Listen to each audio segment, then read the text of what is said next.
This is a fun book for Christmas. It's called The Christmas Train. It's written by Thomas S. Monson, who's a great man, and illustrated by Dan Burr. Oh, and it has a little DVD that goes with it. I'll set that aside.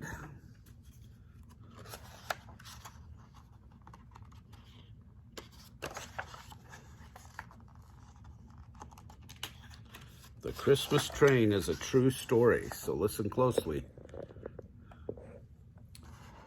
I knew the question was coming, just like it came every year. My mother asked, "Tommy, have you thought about what you want for Christmas?" I yearned as only a boy could yearn for a train. Not a common wind-up model train that was affordable. Rather, I wanted one that operated through the miracle of electricity. I looked at my mother and replied, "I am hoping for an electric train." The times were those when many families were not earning a lot of money, yet Mother and Dad, through some sacrifice I'm sure, presented to me on Christmas morning a beautiful electric train. Aren't these great pictures?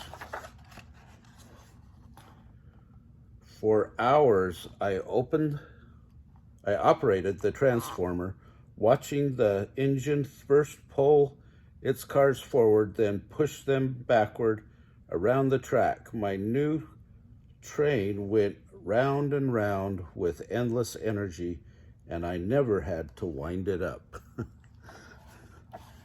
But that was nice. Mother entered the living room and said to me that she had purchased a wind-up train for Mrs. Hanson's son, Mark, who lived down the street. Curious, I asked if I could see the train. The engine was short and blocky, not long and sleek like the nicer model I had received. However, I did take notice of an oil tanker car that was part of his inexpensive set. My train had no such car, and I began to feel pangs of envy. I put up such a fuss that Mother surrendered to my pleadings and handed me the oil tanker car.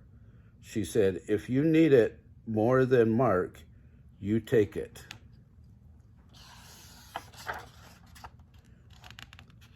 I put the oil tanker with my train. Of course, my electric train with endless energy could easily pull the additional oil tanker car. I felt pleased with the result.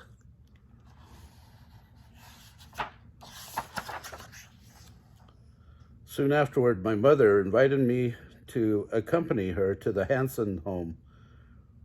We gathered Mark's remaining cars and his wind-up engine and walked to his home down a nearby lane. I'll never forget the look on Mark's face when he received his train.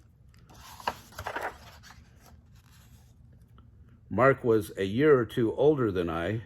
He had never anticipated such a gift and was thrilled beyond words.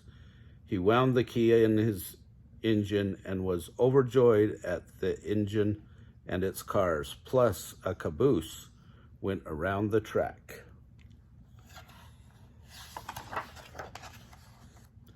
Just before we were about to leave, my mother wisely asked, "What do you think of Mark's train, Tommy?" When I looked up into her eyes, I felt a keen sense of guilt and became very much aware of my selfishness. I said to Mother, "Wait just a moment, I'll be right back." As swiftly as my legs could carry me, I ran to our home. I sprang to the porch steps and burst through the front door. I picked up the oil tanker car, plus an additional car from my train set, flew down my porch steps, and ran back down the lane to the Hanson home.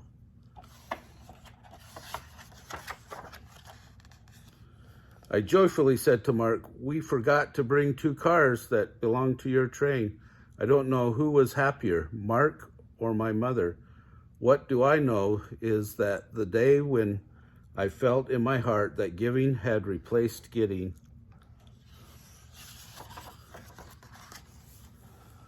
Mark coupled the 2 extra cars to a set and placed them on his track. "Do you want to stay and watch with me?" he asked excitedly. I looked back at my mother, who, of course, nodded her approval.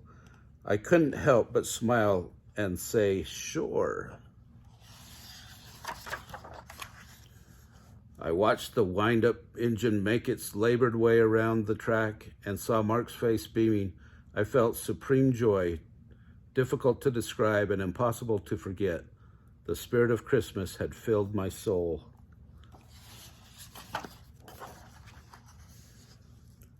Jesus said unto him, "Thou shalt love the Lord thy God with all thy heart, and with all thy soul, and with all thy mind. This is the first and great commandment, and the second is like unto it. Thou shalt love thy neighbor as thyself." Matthew 22:37 through 39. I hope this Christmas season that you all enjoy the gift of giving, because that's what it is all about, besides being a holiday that remembers the Savior's birth. Thank you guys for watching our channel, and I hope you have a happy holiday.